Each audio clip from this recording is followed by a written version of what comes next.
बिस्मिल्लाहिर्रहमानिर्रहीम। अस्सलाम वालेकुम स्टूडेंट्स जी। इस वीक में तवक्को तो थी कि हम फेस टू फेस मुलाकात करेंगे, लेकिन फिर हमारे हालात ऐसे रहे कि हमें ऑनलाइन क्लास लेनी पड़ी है और हमारी कल की क्लास भी नहीं हुई, जिसकी वजह से हम थोड़ा पीछे भी हैं।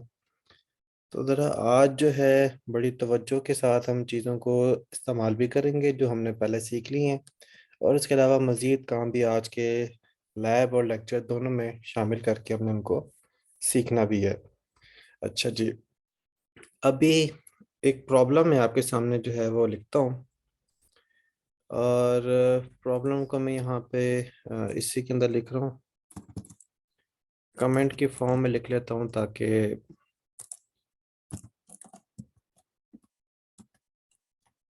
हमें पता चल जाए कि इस प्रोग्राम के अंदर प्रॉब्लम हम किसको सॉल्व कर रहे हैं। हाँ जी, right a programme in C++ language such that user will provide two numeric values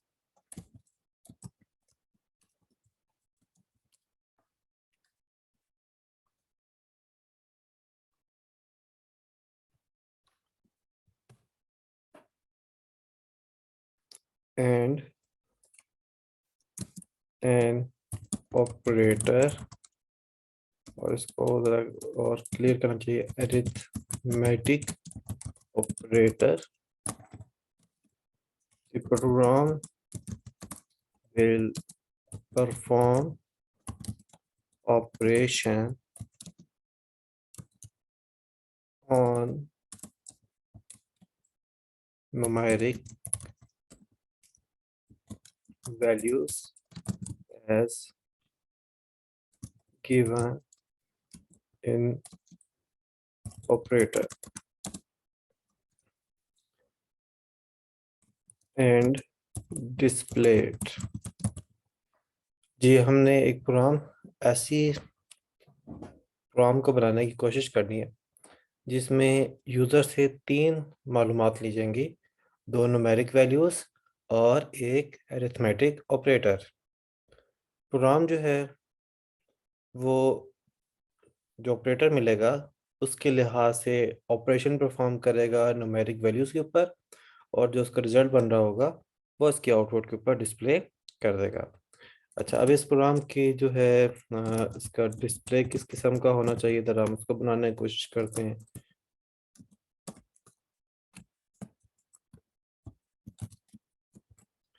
अच्छा जी, अब यहाँ पे आते हैं और इसको डिस्कस करते हैं कि कैसा होना चाहिए। तो लेट्स से पहला जो है एक मैसेज आएगा यूज़र को, एंटर फर्स्ट वैल्यू, और इस पे लेट्स से यूज़र कोई वैल्यू प्रोवाइड करता है। मैं ज़रा आसान सी वैल्यू लेता हूँ, मैं कहता हूँ यूज़र ने वैल्यू प्रोवाइड की 10। फिर एक और मैसेज आता है, एंटर सेकेंड वैल्यू, और इस पे यूज़र जो है प्रोवाइड करता है 5। और ये दोनों वैल्यू लेने के बाद एक और मैसेज आता है, एंटर ऑपरेटर, और साथ में सिंबॉलिकली प्रेजेंट कर लेते हैं, प्लस है, माइनस है, मल्टीप्लाई है, डिवाइड है, और इसी तरीके से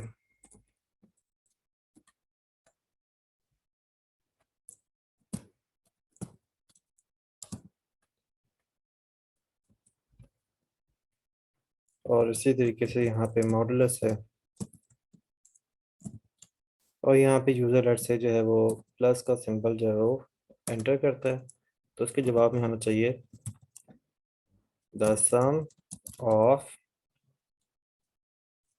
10 एंड 5 इज 15।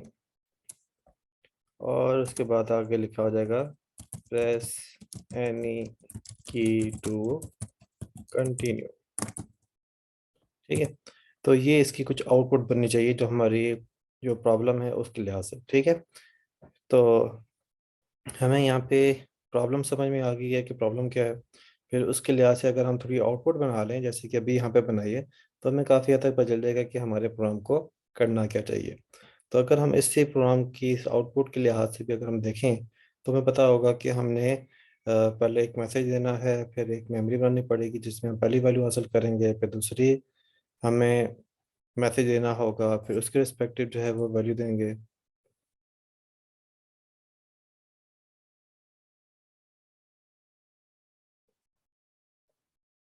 आपको रिकॉर्ड करने के लिए अलाउ करूँ? 1 मिनट यार, मुझे देखने दें।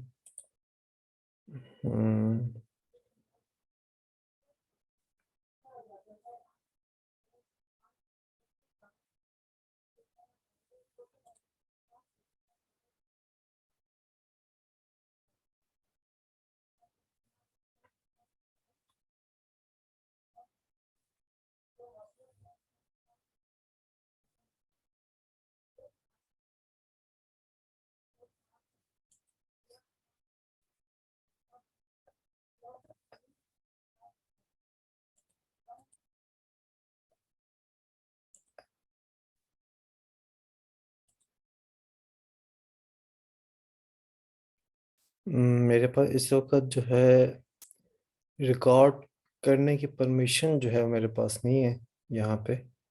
चले, मैं किसी और टाइम में जो है इसको देखूंगा कि अगर मुझे यहाँ से मिल जाती है कि मैं किसी को रिकॉर्ड करने की परमिशन दे सकूँ, तो फिर वो मैं दे दूंगा।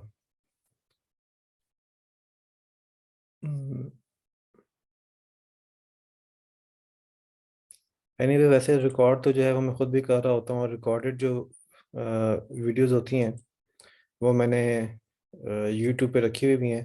आप वहाँ से जो है वो उसको डाउनलोड कर सकते हैं और देख सकते हैं।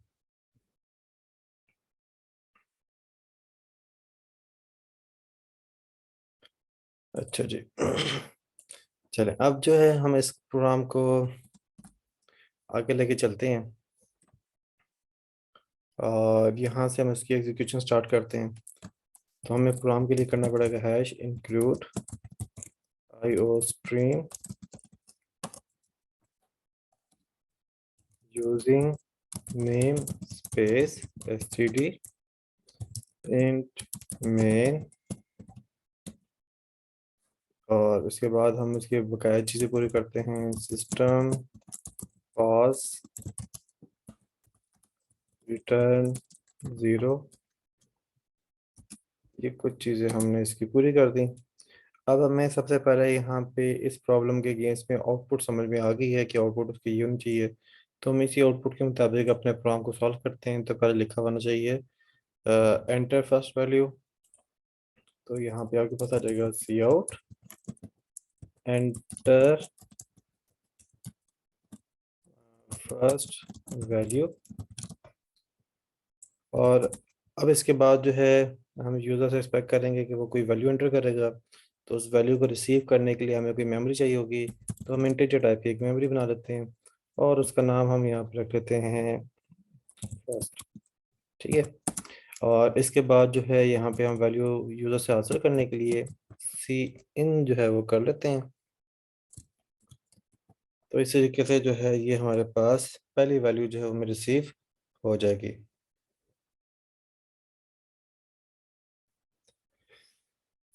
अब यहाँ तक हमारी पहली स्टेटमेंट इसके मुताबिक काम कर चुकी है। ठीक है। इस तरीके से अब ज़रा हमें अगली स्टेटमेंट पे काम कर रहे हैं जिसमें हम उससे जो है सेकंड वैल्यू डिमांड करेंगे। तो उसके लिए मैं इसी पोर्शन को ज़रा कॉपी कर लेता हूँ, और उसमें जो चेंजेस करनी है वही चेंजेस मैं परफॉर्म करता हूँ। तो यहाँ पे आ जाएगा मैसेज आना चाहिए अब सेकंड वैल्यू। तो यहाँ पे हमने लिख दिया सेकंड वैल्यू। फिर हमारे पास जो मेमोरी होगी वो भी डिफरेंट होनी चाहिए, उसका नाम हमने रख लिया मेमोरी सेकंड। और इसका भी नाम रख लिया हमने, यहाँ पे इसका नाम करेक्ट कर लिया सेकंड। तो इस तरीके से दूसरा काम भी हमारे पास हो गया कि हमने सेकंड वैल्यू जो है वो भी हासिल कर ली। अब तीसरा हमने एक मैसेज देना है एंटर ऑपरेटर। तो यहाँ पे हम मैसेज देते हैं एंटर ऑपरेटर। ठीक है। और इसमें यही चीज़ मैं ज़रा कॉपी कर लेता हूँ, क्योंकि एग्जैक्टली यही चीज़ जो है वो आउटपुट पे लिखी हुई आनी चाहिए। हाँ जी, ये आ गया हमारे पास। अच्छा, अब इसके बाद जो है हमने जब यूज़र को कहा एंटर ऑपरेटर और उसके सामने ये वाले ऑपरेटर्स हमने रख दिए हैं, हम उसके बाद एक्सपेक्ट करेंगे कि यूज़र कोई ना कोई इसमें से ऑपरेटर प्लेस करेगा। अब इस ऑपरेटर को रिसीव करने के लिए कौन सी डाटा टाइप इस्तेमाल करनी चाहिए? जी, चैट इनेबल्ड है, आप मुझे आंसर करेंगे। इस टाइप की इंफॉर्मेशन यूज़र से हासिल करने के लिए हमें कौन सी डाटा टाइप इस्तेमाल करनी चाहिए?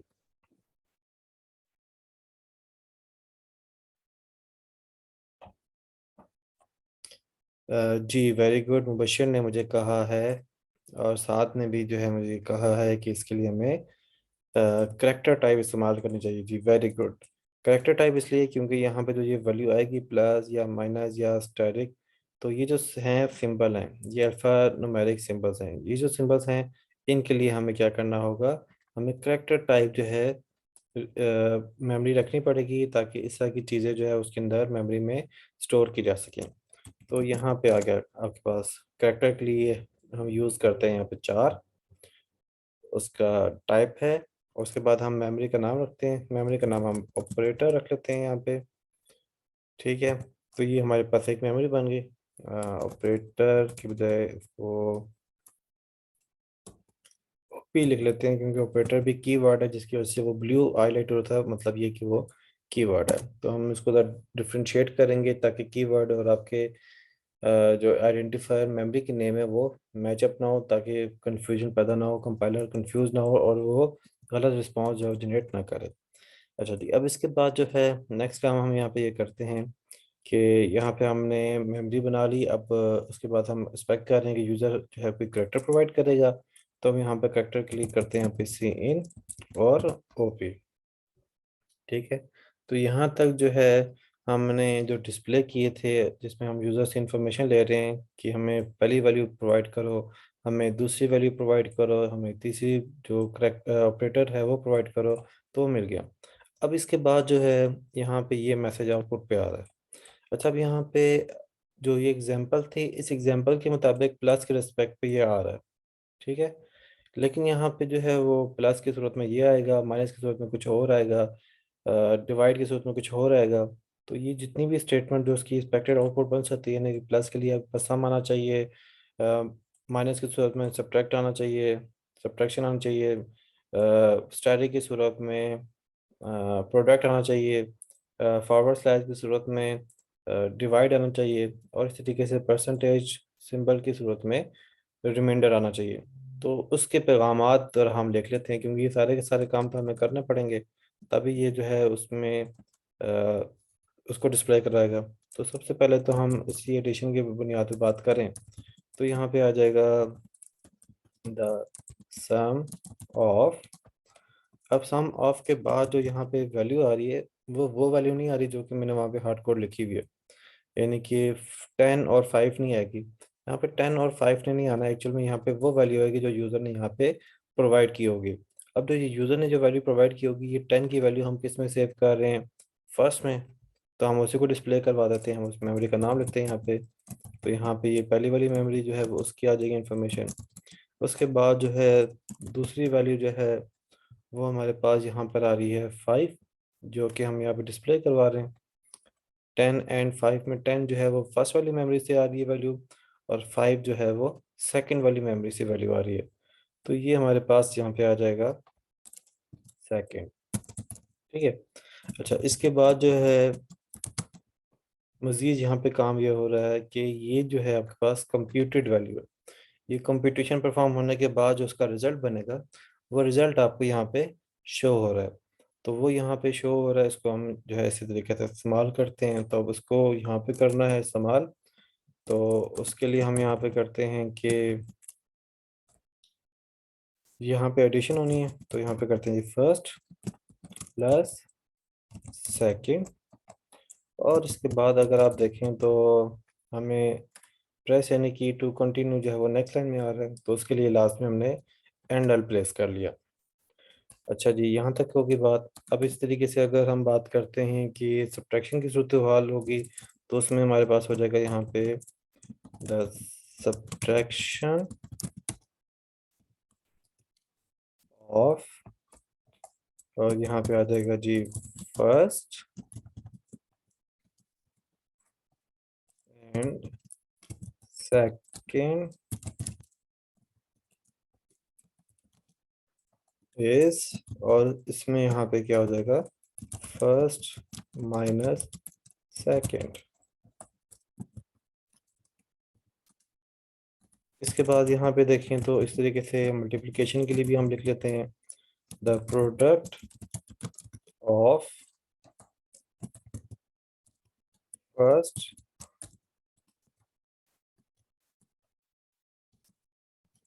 एंड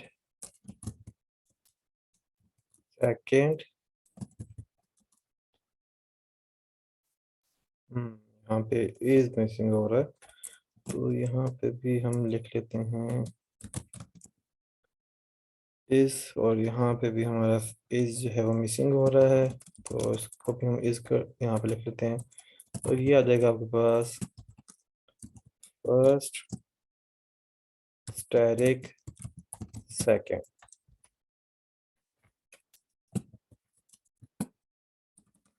अच्छा, जिसके बाद जो है नेक्स्ट हमने डिवाइड वाले को देखना है, तो उसका होता है quotient of first and second is, और यहाँ पे जो है हम डिवाइड कर लेते हैं फर्स्ट डिवाइडेड बाय, यानी कि फॉरवर्ड स्लैश आएगा सेकेंड।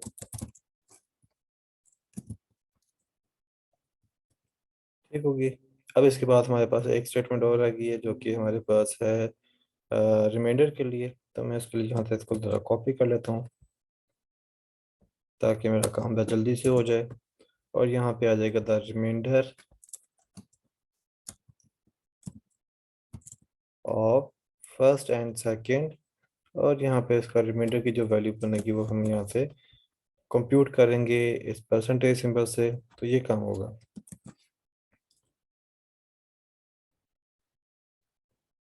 हाँ जी। अच्छा, अब जो है ये काम मैंने सारी की सारी स्टेटमेंट्स लिख ली हैं।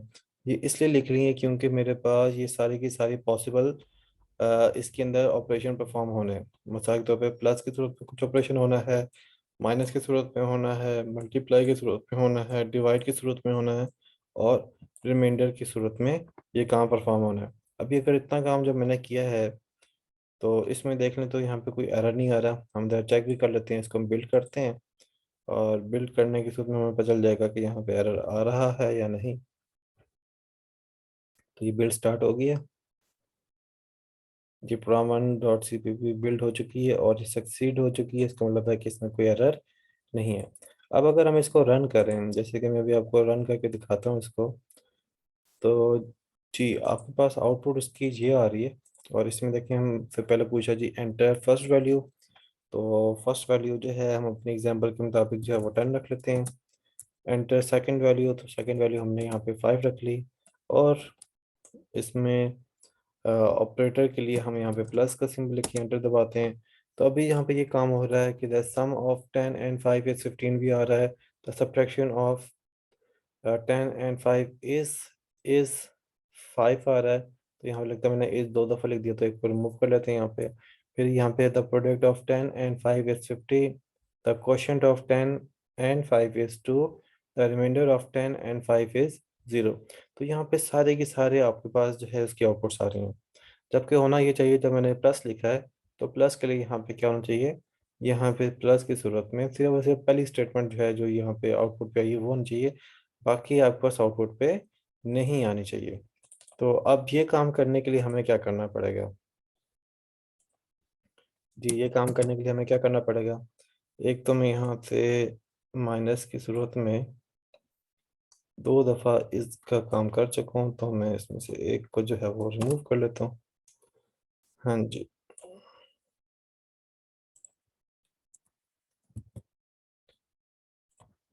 जी अब हम ये चाह रहे हैं कि ये स्टेटमेंट जो है, ये वाली स्टेटमेंट जो है, ये तब एग्जीक्यूट हो जब हमारे पास प्लस का सिंबल जो है वो रिसीव हो। तो उसके लिए हमें क्या करना पड़ेगा?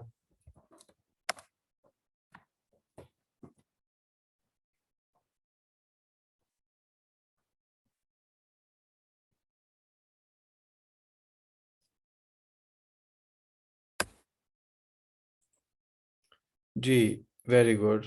जी, यहाँ पे आ रहा है, एहसन ने जवाब दिया है, सबा ने जवाब दिया है, फसियो रहमान ने दिया है, और लारेब ने दिया है।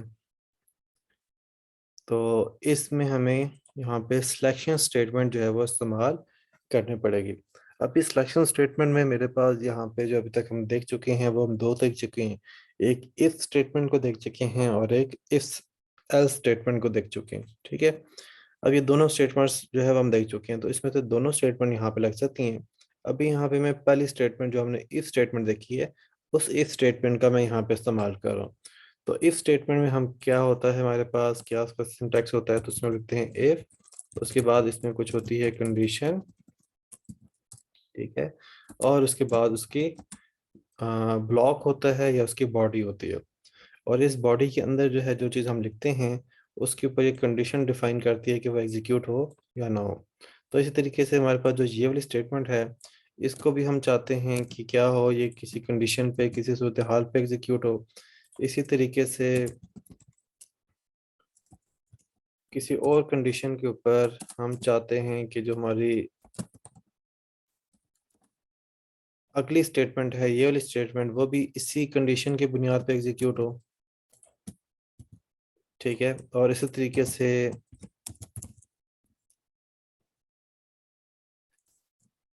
जो इससे अगली स्टेटमेंट्स हैं वो भी किसी कंडीशन की सूरत में एग्जीक्यूट हों। तो ये मैं सारी स्टेटमेंट जो है वो इसके ब्लॉक में प्लेस किया जा रहा हूँ। ठीक है, अभी कंडीशन को हमने डिसाइड करना है कि कंडीशन क्या होगी, लेकिन उसके अलावा रिमेनिंग जो चीज़ है, जो ब्लॉक के अंदर जो की चीज़ें हैं, वो मैं यहाँ पर ज़रा लिख लेता हूँ ताकि हमारा जो कोड है ज़रा प्रॉपर सा हो जाए।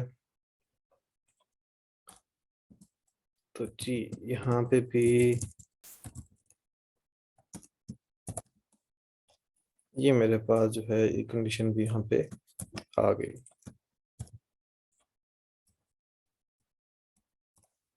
हाँ जी, अब यहाँ पे ये सारी के सारी हमारे पास कंडीशन डिपेंडेंट स्टेटमेंट्स हैं कि इन कंडीशंस के ऊपर जो है इनको एग्जीक्यूट होना चाहिए।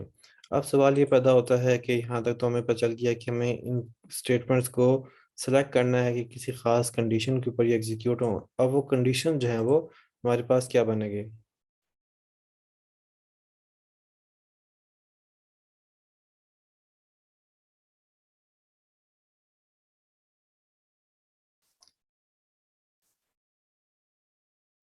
तो अब यहाँ पे देखें, यहाँ पे हमने हर स्टेटमेंट को अलग-अलग सिलेक्शन स्टेटमेंट में प्लेस किया है। तो अगर आपको मल्टीपल सिचुएशंस के ऊपर, मल्टीपल कंडीशन के ऊपर मल्टीपल काम करने हो, तो हर एक का अगर काम अलग-अलग है, तो हम उसके लिए अलग-अलग सिलेक्शन स्टेटमेंट या इस स्टेटमेंट का इस्तेमाल कर सकते हैं, जैसे कि अभी आपको नज़र आ रहा है। अब यहाँ पे सवाल ये पैदा होता है कि अब हमने यहाँ पे कंडीशन जो है वो बतानी है, वो कंडीशन क्या होगी। तो यहाँ पे हमने चेक ये करना है कि हमारे पास जो ये वाली मेमोरी है जिसमें हम यूज़र से ऑपरेटर रिसीव कर रहे हैं, इस ऑपरेटर में जो, इस वाली मेमोरी में जो वैल्यू आ रही है, वो हमारे प्लस सिंबल के साथ मैच होनी चाहिए। ठीक है, तो उसके लिए हमारे पास क्या होगा, उसके लिए ये होगा कि हम जो है ना मेमोरी का इस्तेमाल करेंगे, ओपी। अब इसको हमने क्या करना है, कंपैरिजन करना है। कंपैरिजन के लिए हम जो ऑपरेटर यूज़ करते हैं वो रिलेशनल ऑपरेटर यूज़ करते हैं। और रिलेशनल ऑपरेटर के अंदर जो इज इक्वल का सिंबल है वो ये बताएगा कि ये वाली वैल्यू जो है वो दूसरी वैल्यू के साथ, यानी कि ओपी के अंदर जो वैल्यू है वो जो इक्वल सिंबल के साथ राइट साइड पे जो होगा, वो अगर बराबर होंगे, सेम होंगे, तो वो ट्रू देगा, और अगर वो बराबर नहीं होंगे तो उस पे फॉल्स देगा। ठीक है, तो वो सिंबल क्या होता है, वो डबल इक्वल्स टू आपको लिखना पड़ता है। और इसके बाद जो है आपको राइट साइड पे ये बताना है कि आपने किस सिंबल के साथ उसको रिप्रेजेंट करना है। और आपको याद होगा कि हमने जब कैरेक्टर टाइप की वैल्यू जो है हमने रखी थी, तो उसको हमने सिंगल कोट में रखी, तो हमने कहा था कि एक करेक्टर जो है वो सिंगल कोट के अंदर प्लेस होता है। तो यहाँ पे हमने किसके साथ कंपेयर करना है, हमने प्लस के साथ कंपेयर करना है। यहाँ पे हम करना क्या चाह रहे हैं, हम ये करना ये चाह रहे हैं कि अगर मेमोरी के अंदर जो वैल्यू हमें यूजर से मिली है वो प्लस सिंबल के इक्वल हो तो फिर ये स्टेटमेंट एग्जीक्यूट हो। ठीक है। अब वो उसमें क्या होगा, उसमें ये होगा कि जब ये मेमोरी के अंदर की जो वैल्यू है वही सिंबल के जब इक्वल होगी तो उस सूरत में जो ये हमारा इज इक्वल का ऑपरेटर है ये ट्रू प्रोवाइड करेगा, जिसकी वजह से इफ को मिलेगा ट्रू। जब इस इफ को मिलेगा ट्रू तो ये स्टेटमेंट को एग्जीक्यूट कर देगा, और अगर इसको ट्रू नहीं मिलेगा तो फिर ये स्टेटमेंट को एग्जीक्यूट नहीं करेगा। और यही चीज़ हमने सिलेक्शन स्टेटमेंट के अंदर देखी थी कि हम इस तरीके से कंडीशनल वेट डिफाइन कर सकते हैं, कोई स्टेटमेंट एग्जीक्यूट हो या ना हो। तो इस सूरत में ये स्टेटमेंट जो है अगर इसकी कंडीशन ट्रू हो जाती है तो इस सूरत में ये क्या करेगा, इस स्टेटमेंट को एग्जीक्यूट करेगा। अब ये स्टेटमेंट तो इस सूरत में होनी चाहिए जब हमने प्लस के ऑपरेटर के साथ देखना है। अगर इसी तरीके से अगर हमने दूसरी स्टेटमेंट को देखना है तो दूसरी स्टेटमेंट की सूरत में यहाँ पे सब्ट्रैक्शन करनी है। और सब्ट्रैक्शन की सूरत में हमारे पास जो है क्या सिंबल हम चेक करेंगे, सब्ट्रैक्शन की सूरत में हम क्या सिंबल चेक करेंगे। जी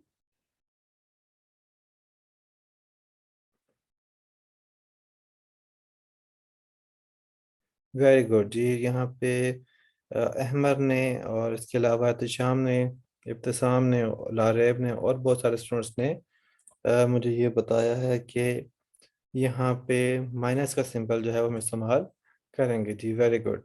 अच्छा जी, इसके बाद जो है नेक्स्ट जो है यहाँ पे हमारे पास आ जाता है इस स्टेटमेंट को जब हमने एग्जीक्यूट करना है जिसमें प्रोडक्ट निकले तो उसमें हमने कौन से सिंबल को कंपेयर करना है। जी वेरी गुड जी, यहाँ पे हमने स्टैटिक सिंबल को जो है वो कंपेयर करना है, और मुझे बहुत सारे स्टूडेंट जो है वो ये आंसर मुझे कर रहे हैं। ठीक है। इसी तरीके से यहाँ पे क्वेश्चन जो है वो करना है तो उसके लिए हमें कौन सा सिंबल यूज़ करना होगा, तो उसके लिए हम जो है वो फॉरवर्ड स्लैश का जो है वो इस्तेमाल करेंगे। ठीक है। और इसी तरीके से जब हमने रिमाइंडर को करना है तो उस सूरत में हम यहाँ पे परसेंटेज सिंबल को कंपेयर करेंगे।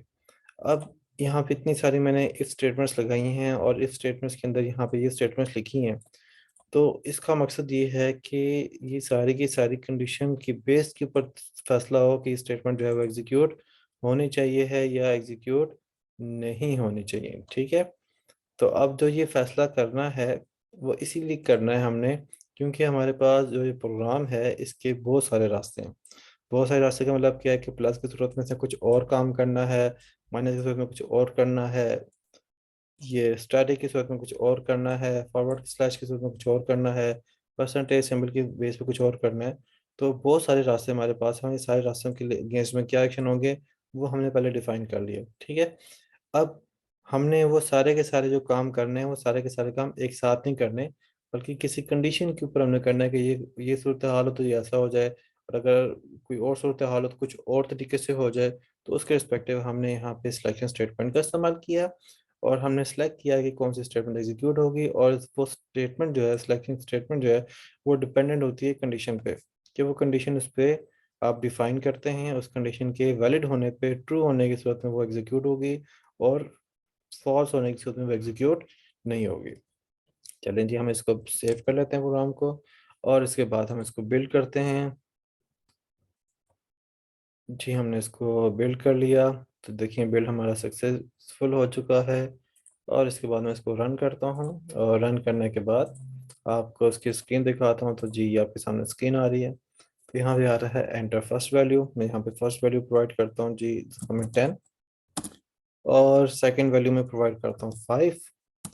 इस दफ़ा जो है मैं फिर से यहाँ पे प्लस का सिंबल इस्तेमाल करता हूँ ताकि हमारी जो आउटपुट हमने डिफाइन की थी कि उसकी ये बननी चाहिए उसके मुताबिक आ रहा। तो ये मैंने प्लस लिखा, एंटर दबाया, तो देखिए मेरे पास सिर्फ ये लिखा आ रहा है the sum of 10 and 5 is 15।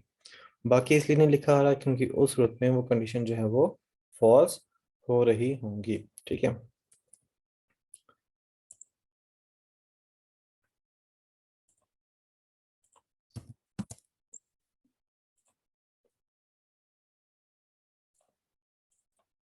Okay, मैं एक दफ़ा फिर से प्रॉम्प्ट रन करता हूँ।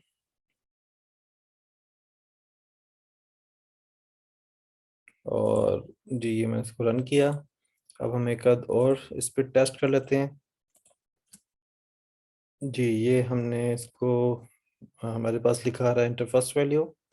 यहाँ पे हम करते हैं फिर से 10, फिर हम वैल्यू रखते हैं 5, और इस दफ़ा हम यहाँ पे करते हैं माइनस। एंटर दबाया तो सिर्फ देखें यहाँ पे आ रहा है the subtraction of 10 and 5 is 5। ठीक है। अच्छा, इसी तरीके से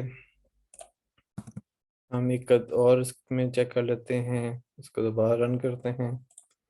जिसको हमने इसको रन किया और फिर स्क्रीन हमारे पास शेयर हुई, और यहाँ पे हम करते हैं जी कोई और वैल्यू रखते हैं। जी, लेट से मैंने रखी -15, फिर इसी तरीके से 45, और यहाँ पे आके हम कर लेते हैं मल्टीप्लाई के लिए हम स्टैटिक लगाते हैं। तो मैंने स्टैटिक लिखा और एंटर दबाया, तो देखें ये मेरे पास आ गया the product of -15 and 45 is -675। तो जी, ये इस तरीके से जो है ये हमारे ऑपरेशन में परफॉर्म कर रहा है, और हमारे गिवन ऑपरेटर की बुनियाद पे ये फैसला कर रहा है कि कौन सी स्टेटमेंट एग्जीक्यूट होनी चाहिए, और एग्जीक्यूट करके उसकी आउटपुट आपको यहाँ पे नज़र आ रही है। ओके स्टूडेंट, अब आप लोग अपनी अटेंडेंस मार्क करें। इसके बाद हमने नेक्स्ट जो है जो सेशन है उसके अंदर हम एक और एग्जांपल इसमें करते हैं, और फिर इसके बाद आज के लेक्चर के अंदर जो है हम देखेंगे कि फंक्शन क्या चीज़ होती है और वो फंक्शन हम कैसे बनाते हैं।